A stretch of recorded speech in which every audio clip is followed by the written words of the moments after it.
காசாவில் இஸ்ரேல் படைகளால் கொல்லப்பட்ட பாலஸ்தீனியர்கள் எண்ணிக்கை 59,821 அதிகரித்துள்ளது. மேலும் 1,44,851 பாலஸ்தீனியர்கள் படுகாயமடைந்துள்ளனர். கடந்த 24 மணி நேரத்தில் மட்டும் 88 பாலஸ்தீனியர்கள் கொல்லப்பட்டுள்ளனர். உணவு, மருந்து மற்றும் பிற அத்தியாவசிய பொருட்கள் தட்டுப்பாடு காசாவில் தலைவிரித்தாடும் நிலையில் சர்வதேச அளவில் இஸ்ரேலுக்கு எதிராக கண்டனங்கள் குவிந்து வருகின்றன. இந்த சூழலில் மனிதாபிமான உதவிப் பொருட்களை கொண்டு செல்லும் லாரிகள் கெரம் ஷாலோம் எல்லை வழியே காசாவுக்குள் நுழைய துவங்கியுள்ளதாக தெரிவிக்கப்பட்டுள்ளது. வடக்கு காசா பகுதியில் உள்ள பல்வேறு இடங்களில் மனிதாபிமான உதவிகளை விமானம் மூலம் கீழே தூக்கி போடும் பணி துவங்கியுள்ள நிலையில் இந்த அணுகுமுறையை பாலஸ்தீன அகதிகளுக்கான ஐநா அமைப்பின் தலைவர் கடுமையாக விமர்சித்துள்ளார். காசாவில் பசி பட்டினியால் நாளுக்கு நாள் உயிரிழப்புகள் அதிகரித்துள்ள நிலையில் ஜார்டன் மற்றும் ஐக்கிய அரபு அமீரகம் சார்பில் வான்வழியாக உணவுப் பொருட்கள் விநியோகம் செய்யப்பட்டுள்ளன.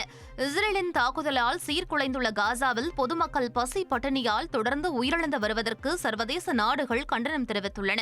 இதையடுத்து காசா நகரம், ட்ரைர் அல் பாலா, அல் மவாசி ஆகிய 3 இடங்களில் ஒரு நாளைக்கு 10 மணி நேரம் தாக்குதலை நிறுத்துவதாக இஸ்ரேல் அறிவித்துள்ளது. இந்நிலையில் ஜார்டன் மற்றும் ஐக்கிய அரபு அமீரகம் சார்பில் விமானத்தில் உணவுப் பொருட்கள் கொண்டு செல்லப்பட்டு பின்னர் பாராசூட் மூலம் விநியோகம் செய்யப்பட்டன.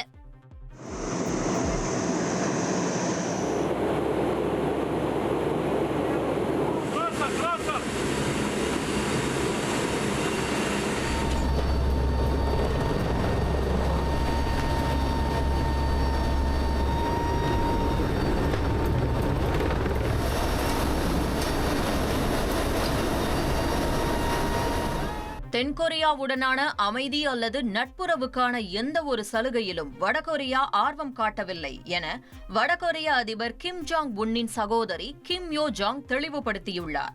முன்னாள் தென்கொரிய அதிபர் யூன் சுக் யோல் பதவி நீக்கம் செய்யப்பட்ட பின் புதிதாக பொறுப்பேற்ற அதிபர் லீ ஜே மியோங் வடகொரியாவுடன் நட்பு பாராட்ட முயன்று வருகிறார்.